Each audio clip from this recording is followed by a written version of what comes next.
पूर्व केंद्रीय मंत्री और बीजेपी के वरिष्ठ नेता चौधरी वीरेंद्र सिंह हमारे साथ मौजूद हैं। सर, लगातार आप लोगों के बीच जा रहे हैं, मीटिंगें कर रहे हैं। मिशन 2024 को लेकर कितने तैयार बीजेपी हरियाणा में आपको नजर आ रही है सर? देखिए, हरियाणा में तो लोकसभा चुनाव पहले होंगे और विधानसभा का चुनाव होगा उसके 5 महीने बाद। तो लोकसभा में जो मेरा आकलन है वो ये है कि भाजपा का पलड़ा भारी है यहाँ।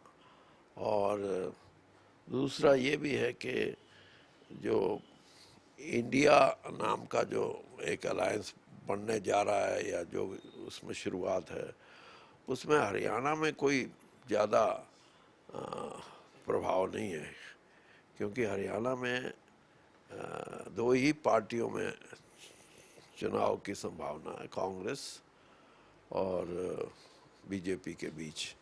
और बीजेपी का मैं इसलिए ज़्यादा समझता हूँ कि एक ऐसी सोच बन गई, और ये सोच सिर्फ हरियाणा की नहीं बल्कि राष्ट्रीय स्तर पे भी, कि 2024 शायद बीजेपी कांग्रेस से आगे है और जो अलायंस है 26 पार्टियों का उससे भी आगे है। अब अलायंस कितना बनेगा, कैसे बनेगा, बन के और पूरी शिद्दत के साथ एक होके लड़ते हैं तो मुकाबला करने में वो सक्षम है, और ऐसी संभावना मुझे नज़र नहीं आती, क्योंकि जो राष्ट्रीय दल की तो एक अपनी सोच होती है, लेकिन जो रीजनल पार्टी है, क्षेत्रीय दल हैं, उनमें कहीं ना कहीं उनकी जो प्राथमिकताएं हैं वो अलग हैं। और प्राथमिकताएं अलग होने से बड़े स्तर पे जब हम एक होके सोचते हैं तो कहीं ना कहीं उसमें टकराव आते हैं, बड़ी सोच में और प्रांतीय प्राथमिकताओं में। तो मुझे लगता है कि भारतीय जनता पार्टी का हाथ ऊपर रहेगा हरियाणा में लोकसभा चुनाव में। सर, इंडिया गठबंधन की आप बात कर रहे हैं। भारतीय जनता पार्टी भी तमाम जो सहयोगी दल हैं उनको जोड़ने में लगी हुई। एनडीए की बैठक हुई पीएम मोदी की अध्यक्षता में। हरियाणा की हम बात कर ले तो हरियाणा में भी आप लोगों का गठबंधन है। आपके जो प्रभारी हैं वो कहते हैं कि 10 की 10 लोकसभा पर हम चुनाव लड़ेंगे। तो किस तरीके से सर ये गठबंधन है हरियाणा में?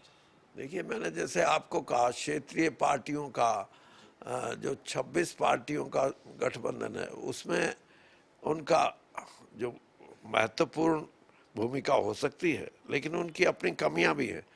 जहाँ तक 38 पार्टियों का एनडीए का गठबंधन है, उस संदर्भ में हरियाणा में कोई ऐसी पार्टी नहीं है जो गठबंधन में कोई मजबूती के साथ भारतीय जनता पार्टी को फ़ायदा पहुंचा सके। और इसीलिए हरियाणा में जो आपने कहा कि इस तरह की बात चल रही है, भाजपा के जो लीडर हैं या भाजपा के जो यहाँ इंचार्ज हैं कि 10 की 10 सीटें लड़ेंगे, ये ठीक बात है। जब 10 की 10 सीटें जीती हैं पिछली बार, तो गठबंधन में अपनी सीट देने का कोई औचित्य नहीं। और जो गठबंधन की बात करते हैं उनको शायद इस बात का भी एहसास होगा कि यहाँ 2 बार गठबंधन हुए हैं भारतीय जनता पार्टी के। एक बार भजन लाल जी ने एक पार्टी बनाई थी, उन्होंने 2 सीटें दी, वो दोनों हार गए। और जो अब गठबंधन की बात करते हैं और जो इनके सर्वे सर्वा हैं वो भी हार गए।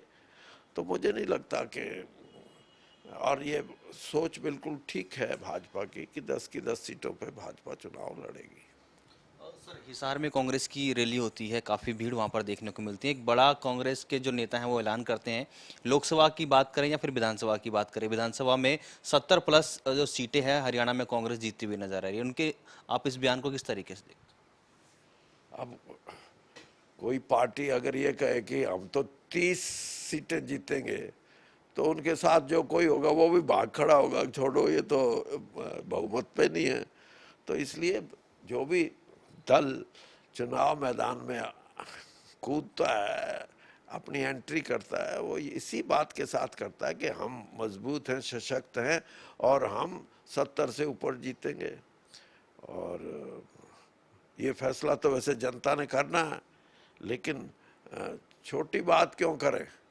तो वो ये समझते हैं कि छोटी बात करने से उनको नुकसान होगा, कोई भी। और ये तो कांग्रेस की बात नहीं, जो भी पार्टियां चुनावी मैदान में आएंगी सभी इसी उम्मीद के साथ आती है कि हमारी पार्टी जीतेगी, हम सरकार बनाएंगे। सर, लोकसभा चुनाव की हम बात कर रहे हैं, कांग्रेस को आप हरियाणा में कहाँ देखते हैं? क्योंकि अभी तक संगठन तैयार नहीं हुआ, कांग्रेस को नेता हैं, अलग अलग रैलियां कर रहे हैं, अलग अलग बयानबाजी कर रहे हैं, CSR का भी जिक्र हो रहा है, जिस तरीके से वो अलग अलग सभाएं कर रहे हैं, रैलियां कर रहे हैं सर हरियाणा में। ठीक है, कांग्रेस का ये कोई नया वो नहीं है, कांग्रेस में पुराने समय से ही आपस में ग्रुप हैं, उनकी आपस की अपनी सोच है, अपनी प्राथमिकताएं हैं, अपने आदमियों को आगे बढ़ाने का प्रयास है। और ये किसी भी दल में, लेकिन कांग्रेस में ज़्यादा इसलिए कि कांग्रेस पुरानी पार्टी है और हरियाणा में 56 साल में कांग्रेस ने ज़्यादा समय तक सत्ता में रही है, तो सत्ता में रहने के बाद इस किस्म के गुट बनना स्वाभाविक है और इनसे कोई मजबूती नहीं आती, कमज़ोरी होती है। और मैं तो एक बार ये जब प्रश्न मेरे से पूछा गया था तब भी मैंने कहा था कि जो आपने क्या CS क्या बोले थे, SR के, हाँ जो SR के है कि उसके बारे में पूछा था कि इनका जो अब ये इन्होंने अलग से चलना शुरू किया है तो आप इसके बारे में क्या बोलते हो? तो मैंने यही कहा था कि गुटों में पार्टी कोई भी बटी हो उसका भविष्य ठीक नहीं होता। और मैंने तो यहाँ तक कहा था कि अगर ये तीन इकट्ठे हुए हैं तो कोई प्रोग्राम करते हैं तो हुड्डा को भी, भूपेंद्र हुड्डा को भी बुला लें और लोगों को दिखाएं कि हम इकट्ठा हैं। इकट्ठा नहीं होना किसी भी राजनीतिक दल के लिए हानिकारक है और इसलिए मैं कहता हूँ कि ये जो कांग्रेस जिस तरीके से अपने आप को लेके चल रही है कि हम तो जीतेंगे ही, इनकी गलत फहमी है। यानी ये किसी गलती का शिकार हैं, क्योंकि बंटवारे में, लड़ने में, गुटबाजी में हमेशा नुकसान होता है। सर, जिस तरीके से कांग्रेस की हम बात कर रहे हैं, मैंने आपसे पहले भी ये सवाल किया कि संगठन को लेकर लगातार खींचातानी देखने को मिलती है। जिस तरीके से जो कार्यकर्ता हैं इनके ज़मीन से जुड़े वो भी काफ़ी ज़्यादा नाराज़ होते हैं। काफ़ी लंबे समय हो गया, अशोक तंवर की बात करें, फिर कुमारी शैलजा आई, अब उदयवान प्रदेश अध्यक्ष हैं, प्रभारी भी कई बार चेंज हो गए, पर अभी तक कांग्रेस का संगठन ही नहीं बन के जा रहा। कहीं ना कहीं संगठन बनाने का जो निश्चय है राष्ट्रीय स्तर पे, उस निश्चय में कहीं ना कहीं उनकी कमी है। और जब ऐसी परिस्थिति आती है तो स्वाभाविक है कि आम जो कार्यकर्ता है वो अपनी कार्यशैली में शिथिल नजर आएगा, भाग दौड़ करने में उत्साहित नहीं होगा।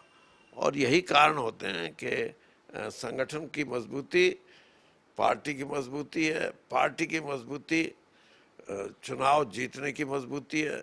इन तीनों चीज़ों में कहीं ना कहीं कमी रहेगी तो आप ये अंदाज़ा लगा के चलेंगे, उसके परिणाम फिर अच्छे नहीं होते। बहुत बहुत धन्यवाद सर खबर अभी तक से बातचीत करने के लिए। तो ये थे पूर्व केंद्रीय मंत्री और बीजेपी के वरिष्ठ नेता चौधरी वीरेंद्र सिंह, जिन्होंने खबरें अभी तक से खास बातचीत की। मेरे सहयोगी जस्सी के साथ राजा पटेल, दिल्ली। खबरें अभी तक।